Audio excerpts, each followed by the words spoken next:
Livre de la loi. Lévitique. 2. Règles sur le pur et l'impur. Les animaux purs et les animaux impurs. Le Seigneur dit à Moïse et à Aaron de donner aux Israélites les enseignements suivants. Parmi tous les animaux qui vivent sur la terre, vous pouvez manger ceux qui ont des sabots fendus et qui ruminent, mais ne mangez pas ceux qui ont seulement des sabots fendus ou ceux qui ruminent seulement. Vous ne mangerez donc pas le chameau qui rumine mais qui n'a pas de sabots. Pour vous, il est impur. Le daman qui rumine mais qui n'a pas de sabots. Pour vous, il est impur. Le lièvre qui rumine, mais qui n'a pas de sabots, pour vous, il est impur. Le cochon qui a des sabots fendus, mais qui ne rumine pas, pour vous, il est impur. Ne mangez pas la viande de ces animaux, ne les touchez pas quand ils sont morts, pour vous, ils sont impurs. Parmi les animaux qui vivent dans l'eau, dans les lacs, les mers ou les rivières, voici ceux que vous pouvez manger. Ceux qui ont à la fois des nageoires et des écailles, vous pouvez les manger. Mais parmi les petites bêtes ou les autres animaux qui vivent dans l'eau, tous ceux qui n'ont pas de nageoires ou pas d'écailles, vous ne devez pas les manger. Vous devez les détester. Vous ne mangerez pas leur chair et vous éviterez de les toucher quand ils sont morts. Donc, les animaux qui vivent dans l'eau et qui n'ont ni nageoires ni écailles, vous ne devez pas les manger. Parmi les oiseaux, voici ceux que vous devez détester et que vous ne devez pas manger. Les aigles, les gypaètes, les aigles de la mer, les milans, les vautours de différentes espèces, toutes les espèces de corbeaux, les autruches, les chouettes, les mouettes, les oiseaux chasseurs de différentes espèces, les hiboux, les cormorans, les hulottes, les chouettes claires, les chouettes chevêches, les charognards, les cigognes, les hérons de différentes espèces, les coqs des champs et les chauves-souris. Détestez les insectes qui ont des ailes et des pattes, mais vous pouvez manger ceux qui ont des pattes pour sauter sur le sol, c'est-à-dire les sauterelles de différentes espèces, et les criquets. Détestez tous les autres insectes qui ont des ailes et des pattes. Ce qui rend impur. De plus, certains animaux vous rendent impurs. Celui qui les touche quand ils sont morts est impur jusqu'au soir. Celui qui transporte leur corps doit laver ses vêtements. Il reste impur jusqu'au soir. Voici les animaux qui sont impurs pour vous. Tous les animaux qui ont les sabots non fendus et ceux qui ne ruminent pas. Celui qui les touche devient impur. Tous les animaux à quatre pattes qui marchent sur la plante des pieds, celui qui les touche quand ils sont morts reste impur jusqu'au soir. Celui qui transporte leur corps doit laver ses vêtements, il reste impur jusqu'au soir. Parmi les nombreuses bêtes qui s'agitent sur le sol, voici celles qui sont impures pour vous, les taupes, les souris, les lézards de différentes espèces, geckos, lézards aux taches rondes, lézards verts, lézards des sables et caméléons. Voilà les animaux qui sont impurs pour vous. Celui qui les touche quand ils sont morts est impur jusqu'au soir. Supposons ceci. Une de ces bêtes meurt et tombe sur un objet, récipient en bois, vêtements, pot ou sac, ou n'importe quel autre objet utile. Il faut laver cet objet, il reste impur jusqu'au soir. Ensuite, il est pur de nouveau.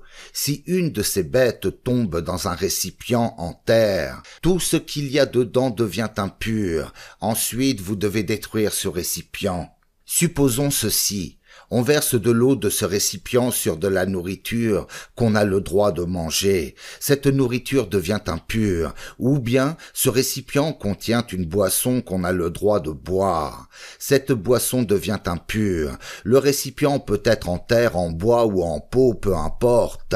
Si une de ces bêtes mortes tombe sur un objet, celui-ci devient impur. Si elle tombe sur un four ou sur un réchaud, il faut détruire ces objets. Ils sont impurs. impurs, et vous devez les considérer comme impurs. Au contraire, si cette bête morte tombe dans un puits ou dans une citerne, l'eau reste pure. Mais celui qui retire la bête de l'eau devient impur. Si cette bête tombe sur des graines qui vont être semées, les graines restent pures. Mais si elle tombe sur des graines trempées dans l'eau pour être cuites, ces graines deviennent impures. Si un animal qu'on a le droit de manger meurt, celui qui le touche est impur jusqu'au soir. Celui qui mange la viande de cet animal doit laver ses vêtements, il reste impur jusqu'au soir. Celui qui transporte cet animal mort doit laver ses vêtements, il reste impur jusqu'au soir.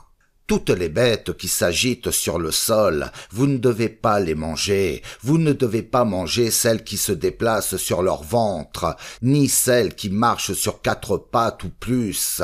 Vous devez les détester. Ne vous rendez pas impurs en touchant ces bêtes-là. Ne vous laissez pas toucher par elles, sinon vous deviendrez impurs. Le Seigneur, votre Dieu, c'est moi. Votre conduite doit être sainte parce que je suis saint. Ne vous rendez donc pas impur en touchant les bêtes qui s'agitent sur le sol. Oui, c'est moi, le Seigneur, qui vous ai fait sortir d'Égypte. J'ai fait cela pour devenir votre Dieu. Soyez saints, parce que je suis saint.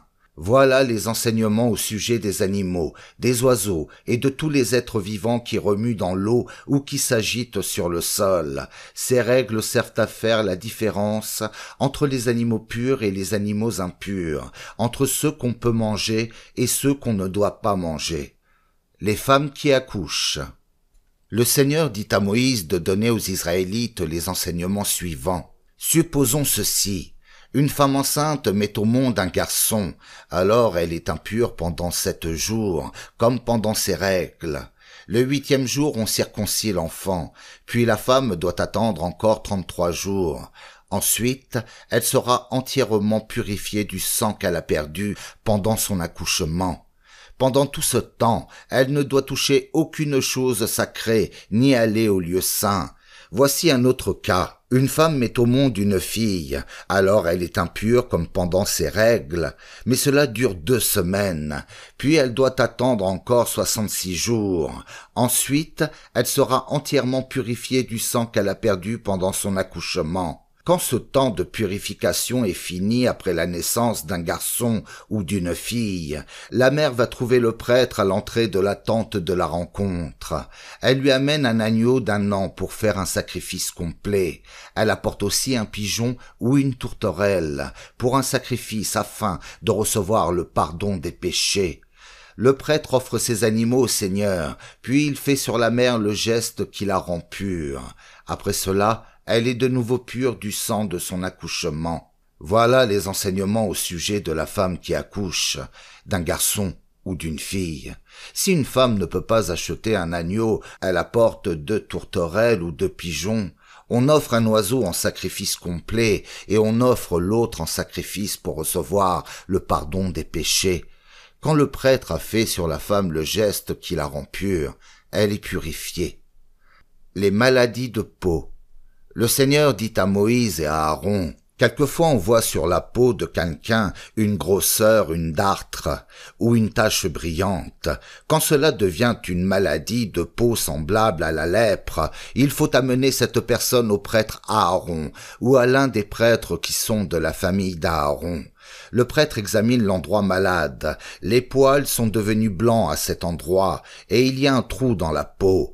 Alors c'est un cas de lèpre. Après l'examen, le prêtre déclare que la personne est impure. Au contraire, c'est une tache brillante et blanche. Il n'y a pas de trou dans la peau ni de poils blancs. Alors le prêtre met la personne malade à l'écart pendant 7 jours. Le 7e jour, il refait un examen. Il voit que la tache n'a pas changé et ne s'est pas agrandie sur la peau. Il met alors la personne malade à l'écart une 2e fois, pendant 7 jours. À la fin de cette semaine-là, il regarde encore la tache. Elle n'est plus brillante, elle ne s'est pas agrandie. Le prêtre déclare que la personne est pure. C'est une maladie de peau qui n'est pas grave. Cette personne doit seulement laver ses vêtements pour être pure. Au contraire, le mal s'étend après que le prêtre l'a examiné et l'a déclaré pur. La personne retourne chez le prêtre l'examine encore une fois. Quand il voit que le mal s'est étendu sur la peau, il déclare que cette personne est impure. C'est une sorte de lèpre. Voici un autre cas. Une personne a comme une sorte de lèpre. On l'amène au prêtre. Le prêtre l'examine. Il y a une grosseur blanche sur la peau. Les poils sont blancs et on voit la chair sans peau. Alors c'est un cas de lèpre qui dure. Le prêtre déclare que cette personne est impure. Ce n'est pas utile de la mettre à l'écart. On voit bien qu'elle est impure. Au contraire, sa peau se couvre de boutons, de la tête aux pieds, d'après ce que le prêtre peut voir. Il l'examine donc en détail. Il constate alors que les boutons couvrent tout le corps. Il déclare que cette maladie ne rend pas impure. La personne est pure parce que tout son corps est devenu blanc. Mais le jour où on voit la chair de la personne malade sans la peau, cette personne devient impure. Le prêtre examine l'endroit où on voit la chair et il déclare que la personne est impure. La chair sans la peau est impure. C'est une sorte de lèpre. Mais l'endroit où on voit la chair devient blanc, alors la personne retourne chez le prêtre. Celui-ci l'examine. Il voit que la plaie est blanche de nouveau. Il déclare qu'elle ne rend pas impure. Cette personne est pure. Voici un autre cas. Une personne avait un furoncle, mais elle est guérie. À l'endroit du furoncle, une grosseur blanche se forme, ou une tache brillante rouge clair. La personne va trouver le prêtre. Celui-ci examine l'endroit malade. La tache semble faire un trou dans la peau. Les poils sont devenus blancs. Le prêtre déclare que cette personne est impure. C'est une sorte de lèpre qui se développe sur la cicatrice du furoncle. Mais quand le prêtre l'examine, il ne trouve pas de poils blancs. La plaie ne forme pas de trou dans la peau. Elle ne brille pas. Il met la personne malade à l'écart pendant 7 jours. Ensuite, le mal s'est étendu sur la peau. Le prêtre déclare que la personne est impure. C'est une sorte de lèpre. Au contraire, la tache n'a pas changé. Elle ne s'est pas agrandie. C'est donc simplement la cicatrice du furoncle. Le prêtre déclare alors que cette personne est pure. Voici un autre cas. Une personne a été brûlée. Une tache brillante et blanche ou rouge clair se forme à l'endroit de la brûlure. Le prêtre examine l'endroit malade, les poils sont devenus blancs et on voit un trou dans la peau.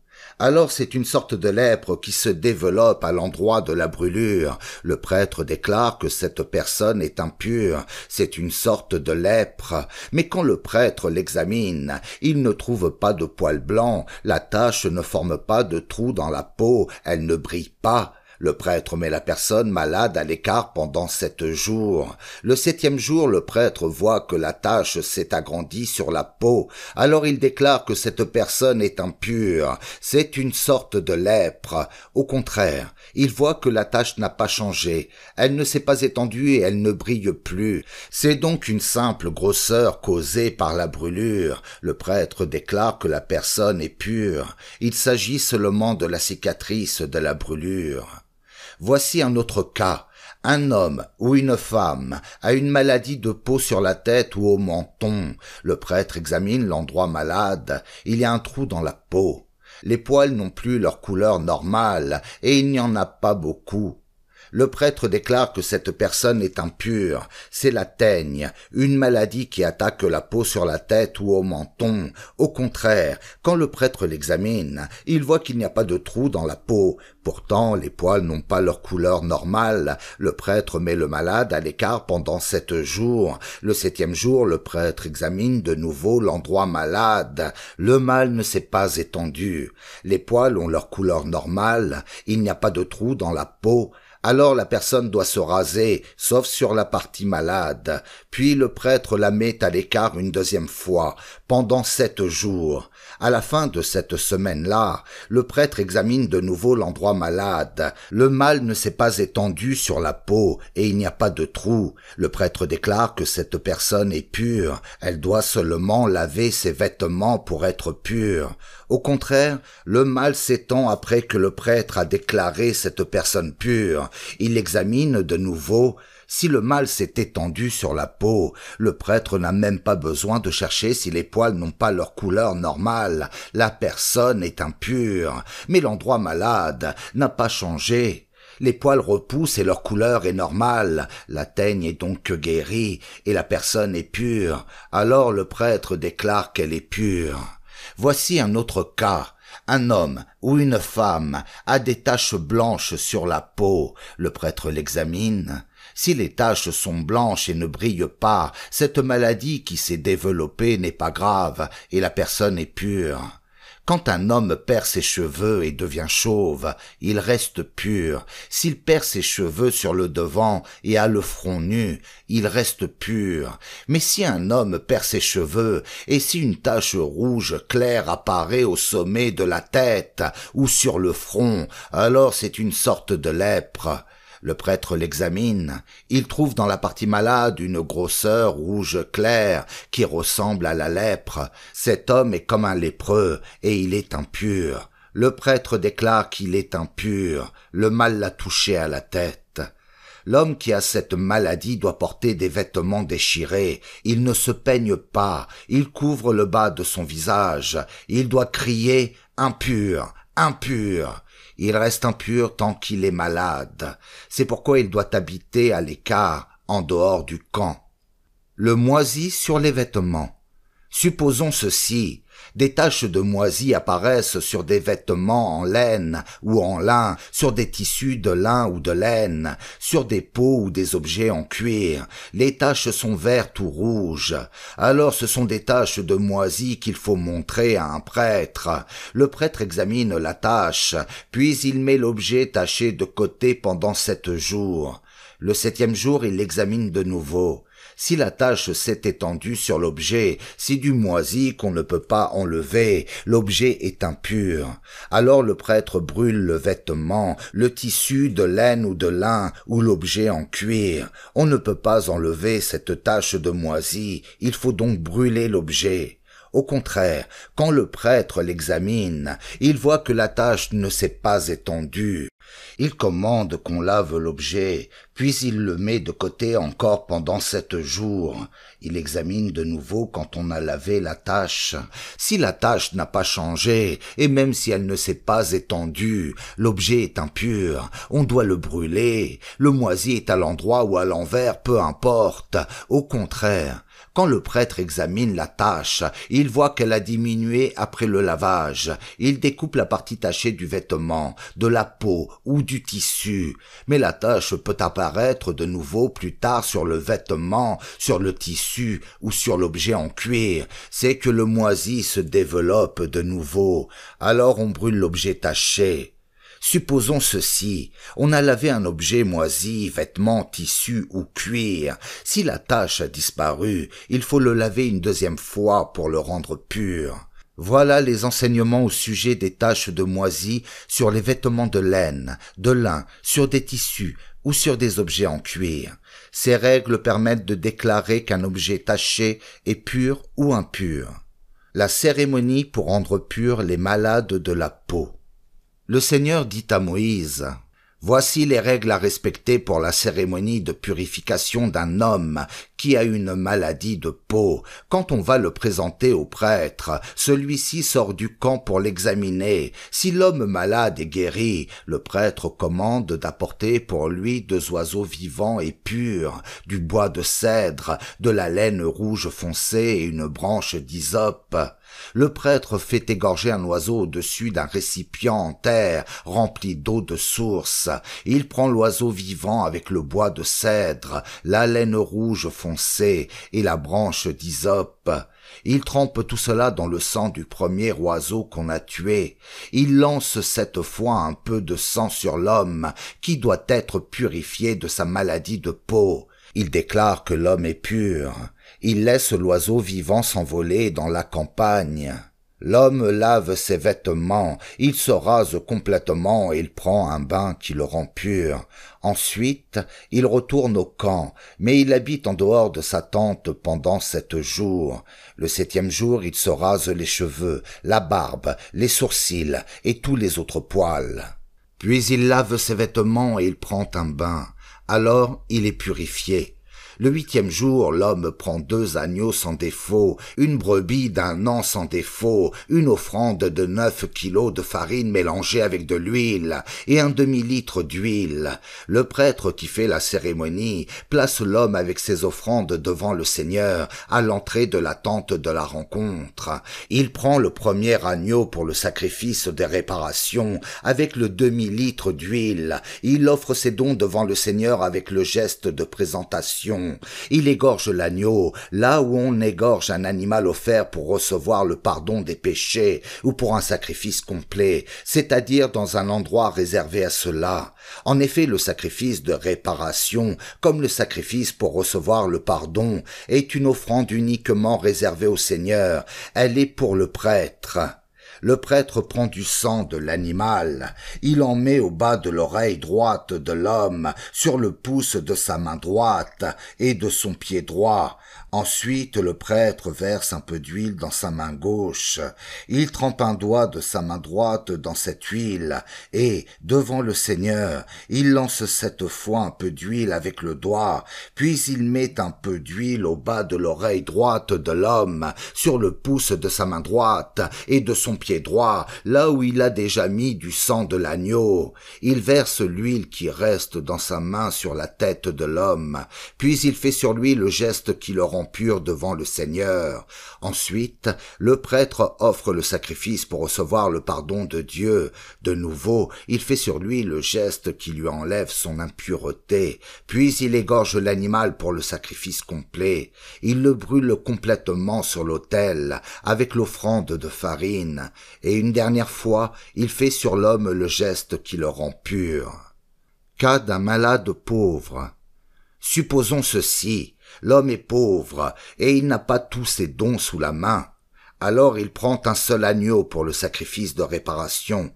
Il sera offert au Seigneur avec le geste de présentation pour que l'homme soit purifié. Celui-ci prend encore une offrande de 3 kilos de farine, mélangée avec de l'huile et un demi-litre d'huile. Il prend aussi 2 tourterelles ou 2 pigeons, selon ce qu'il possède. Un oiseau servira un sacrifice pour recevoir le pardon des péchés. L'autre servira un sacrifice complet. Le 8e jour, l'homme apporte ses offrandes au prêtre, à l'entrée de la tente de la rencontre, devant le Seigneur, pour la cérémonie de purification. Le prêtre prend l'agneau et l'huile, il les offre au Seigneur avec le geste de présentation, il égorge l'agneau.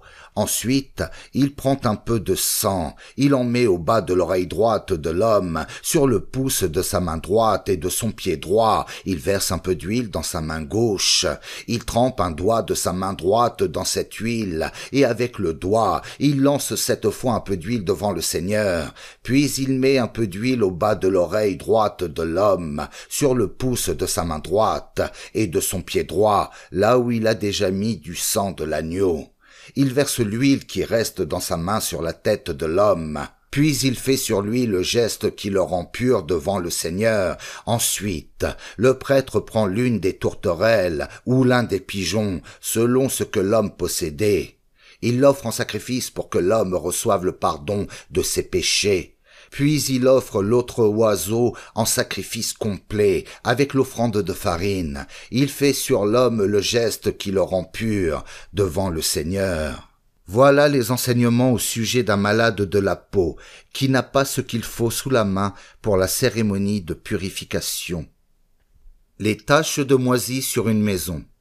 Le Seigneur dit à Moïse et à Aaron: Je vais vous donner le pays de Canaan pour que vous le possédiez. Quand vous serez entrés là-bas, je ferai peut-être apparaître une tache de moisie dans une maison de votre nouveau pays. Alors le propriétaire de la maison doit aller annoncer au prêtre: J'ai aperçu une sorte de tache dans ma maison. Le prêtre commandera de vider la maison avant d'y aller lui-même pour examiner la tache. De cette façon, les objets qui sont dans la maison ne deviendront pas impurs. Ensuite, le prêtre entrera dans la maison pour l'examiner. Il regardera la tache avec attention. Par exemple, elle a des trous légèrement rouges ou verts et elle forme comme un creux dans le mur. Alors le prêtre viendra à l'entrée de la maison, et il fermera la maison pour 7 jours. Le 7e jour, le prêtre reviendra pour examiner de nouveau la maison. La tache s'est étendue sur les murs de la maison. Le prêtre commandera d'enlever les pierres moisies et de les jeter en dehors de la ville, dans un endroit impur. Il fera gratter tout l'intérieur de la maison, et on jettera la terre grattée en dehors de la ville, dans un endroit impur. Ensuite, on prendra d'autres pierres pour remplacer les premières, on prendra de la nouvelle terre pour recouvrir les murs. Supposons ceci, on a enlevé les pierres moisies, on a gratté l'intérieur de la maison et on a recouvert les murs, mais après cela, la tache de moisi apparaît de nouveau dans la maison, le prêtre reviendra pour l'examiner. Si en effet la tache s'est étendue dans la maison, cela veut dire que le moisi ne peut pas partir. Cette maison est impure. Il faudra démolir la maison, ses parties en pierre, ses parties en bois, et toute la terre qui recouvrait les murs. On emportera tout en dehors de la ville, dans un endroit impur. Si quelqu'un entre dans la maison pendant les jours où elle doit rester fermée, il restera impur jusqu'au soir. Si quelqu'un couche dans cette maison, il doit laver ses vêtements. S'il mange à l'intérieur, il doit laver ses vêtements. Au contraire, quand le prêtre examine la tache, il voit qu'elle ne s'est pas étendue après que les murs ont été couverts d'une nouvelle terre. Alors il déclarera que la maison est pure, parce que le moisi a disparu.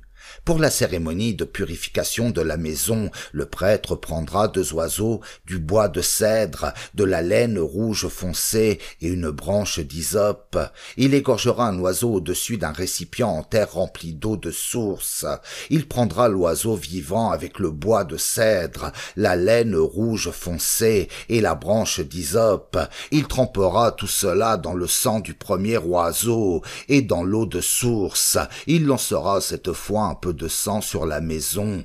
De cette façon, il enlèvera l'impureté de la maison. Il fera cela avec le sang de l'oiseau, l'eau de source, l'oiseau vivant, le bois de cèdre, la branche d'hysope et la laine rouge foncée. Il laissera l'oiseau vivant s'envoler en dehors de la ville, dans la campagne. Il fera sur la maison le geste qui la rend pure. Alors, elle sera pure. Voilà les enseignements au sujet des différentes maladies de peau, au sujet de la teigne, des taches de moisi sur un vêtement ou sur les murs d'une maison, au sujet des grosseurs, des dartres, des taches brillantes. Ces règles permettent de déclarer qu'une personne ou un objet est pur ou impur. Les impuretés sexuelles de l'homme. Le Seigneur dit à Moïse et à Aaron de donner aux Israélites les enseignements suivants. Supposons ceci. Les organes sexuels d'un homme sont infectés. Le liquide qui en coule le rend impur. Celui-ci peut sortir de ses organes ou les boucher. Dans les 2 cas, l'homme est impur. Et tout lit où il se couche, tout siège où il s'assoit devient impur. Si quelqu'un touche ce lit, il doit laver ses vêtements et se laver entièrement. Il reste impur jusqu'au soir. Si quelqu'un s'assoit sur le siège où l'homme malade s'est assis, il doit laver ses vêtements et se laver entièrement. Il reste impur jusqu'au soir. Si quelqu'un touche cet homme malade, il doit laver ses vêtements et se laver entièrement. Il reste impur jusqu'au soir. Si cet homme malade crache sur quelqu'un qui est pur, cette personne doit laver ses vêtements et se laver entièrement. Elle reste impure jusqu'au soir. Quand cet homme malade voyage, le siège où il s'est assis devient impur. Si quelqu'un touche un objet qui s'est trouvé sous ce malade, il reste impur jusqu'au soir. Si quelqu'un le transporte, il doit laver ses vêtements et se laver entièrement. Il reste impur jusqu'au soir. Cet homme malade touche quelqu'un sans se laver les mains avant. Cette personne doit laver ses vêtements et se laver entièrement. Elle reste impure jusqu'au soir. L'homme malade touche un récipient en terre. Il faut détruire ce récipient. Si c'est un récipient en bois, il faut le laver avec beaucoup d'eau. Quand le liquide qui rend l'homme impur ne coule plus, l'homme doit attendre 7 jours pour être pur de nouveau. Il lave ses vêtements et il se lave entièrement avec de l'eau de source. Ensuite, il est pur. Le 8e jour, il prend 2 tourterelles ou 2 pigeons et il va les donner au prêtre devant le Seigneur à l'entrée de la tente de la rencontre. Le prêtre offre un oiseau en sacrifice pour que l'homme reçoive le pardon de ses péchés. Il offre l'autre oiseau en sacrifice complet. Ensuite, il fait sur l'homme devant le Seigneur le geste qui le purifie de sa maladie. Si un homme perd sa semence, il doit se laver entièrement, il est impur jusqu'au soir. Si cette semence a taché un vêtement ou une couverture en peau, il faut laver cet objet, il reste impur jusqu'au soir. Quand un homme et une femme se sont unis l'un à l'autre, ils doivent se laver entièrement, ils restent impurs jusqu'au soir. Les impuretés sexuelles de la femme. Chaque mois, la femme a ses règles. Du sang coule de son corps. Elle est impure pendant 7 jours. Si quelqu'un la touche, il reste impur jusqu'au soir. Tout lit où la femme se couche, tout endroit où elle s'assoit devient donc impur. Si quelqu'un touche ce lit, il doit laver ses vêtements et se laver entièrement. Il reste impur jusqu'au soir. Si quelqu'un touche le siège où cette femme s'est assise, il doit laver ses vêtements et se laver entièrement. Il reste impur jusqu'au soir. Quelque chose se trouve sur le lit ou sur le siège où cette femme s'est assise et quelqu'un touche cet objet. La personne qui l'a touché reste impure jusqu'au soir. Voici ce qui peut arriver. Un homme couche avec cette femme et à ce moment-là, elle se met à perdre son sang. Si le sang touche l'homme, l'homme est impur pendant 7 jours aussi, et tout lit où il se couche est impur. Voici un autre cas. Une femme perd son sang pendant plusieurs jours, en dehors de ses règles, ou bien ses règles durent plus longtemps que d'habitude. Alors elle est impure pendant tout le temps où elle perd son sang, comme pendant ses règles. Tout lit où elle se couche, tout siège où elle s'assoit est impur, comme pendant ses règles. Si quelqu'un touche ce lit ou ce siège, il doit laver ses vêtements et se laver entièrement. Il reste impur jusqu'au soir.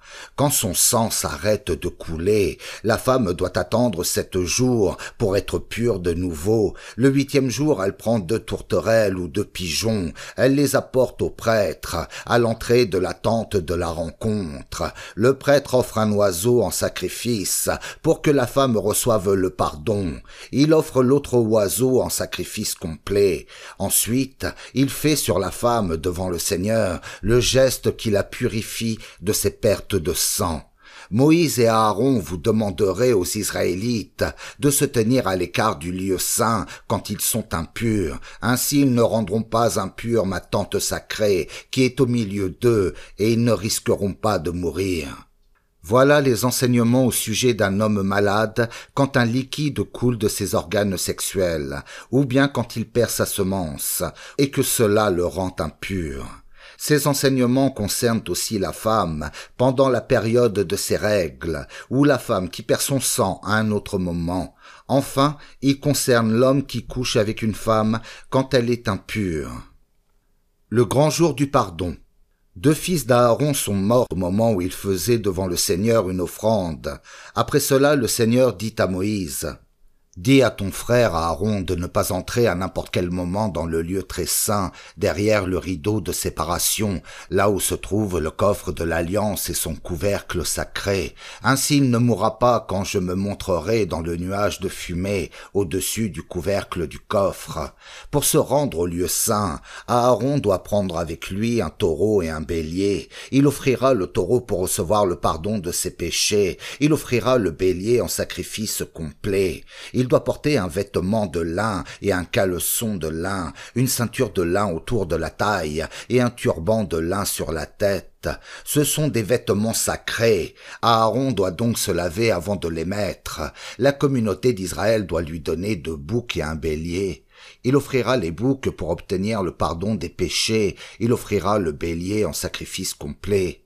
Aaron offre le taureau pour son péché à lui. Ensuite, il fait le geste du pardon des péchés pour lui-même et pour sa famille, puis il amène les 2 boucs devant le Seigneur, à l'entrée de la tente de la rencontre, et il tire au sort afin de savoir quel bouc est pour le Seigneur et quel bouc est pour Azazel. Après le tirage au sort, Aaron présente le bouc qui est choisi pour le Seigneur. Il l'offre en sacrifice pour obtenir le pardon des péchés. Le bouc pour Azazel sert à la cérémonie du pardon des péchés. On le place vivant devant le Seigneur avant de l'envoyer à Azazel dans le désert. Aaron commence donc par offrir le taureau pour son péché à lui, puis il fait le geste du pardon pour lui-même et pour sa famille. Ensuite, il égorge le taureau pour son péché. Il prend des charbons allumés sur l'autel qui se trouve dans le lieu saint et il en remplit un brûle-parfum. Il prend 2 poignées de parfum en poudre et il emporte tout cela derrière le rideau de séparation.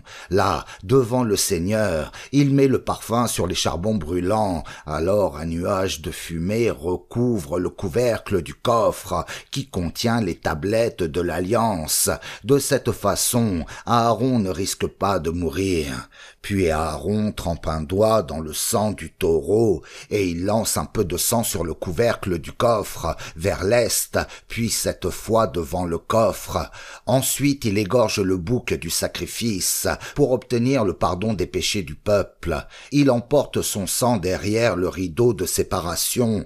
Il fait la même chose avec ce sang qu'avec le sang du taureau. Il en lance sur le couvercle et devant le coffre sacré. Dans le lieu très saint, Aaron fait le geste qui rend ce lieu pur. En effet, les révoltes et les fautes des Israélites l'ont rendu impur. Puis il fait la même chose dans le reste de la tente de la rencontre, parce qu'elle se trouve au milieu de gens impurs. Personne ne doit être dans la tente de la rencontre à partir du moment où Aaron entre dans le lieu très saint pour la cérémonie de purification jusqu'à sa sortie. Aaron fait donc le geste du pardon pour lui-même, pour sa famille et pour toute la communauté d'Israël. Ensuite, il quitte le lieu très saint et il s'avance vers l'autel qui est devant la tente. Il fait le geste qui purifie l'autel, puis il prend un peu de sang du taureau et du bouc et il en met sur chacun des coins relevés de l'autel. Il trempe un doigt dans le sang et il lance cette fois un peu de sang sur l'autel. Les péchés des Israélites l'avaient rendu impur, mais ainsi Aaron le rend pur et l'autel redevient sacré. Quand Aaron a fini la cérémonie qui rend pur le lieu très saint, le reste de la tente de la rencontre et l'autel, il amène le bouc vivant, il pose les 2 mains sur la tête de l'animal et il énumère sur lui tous les péchés, les révoltes et les fautes des Israélites.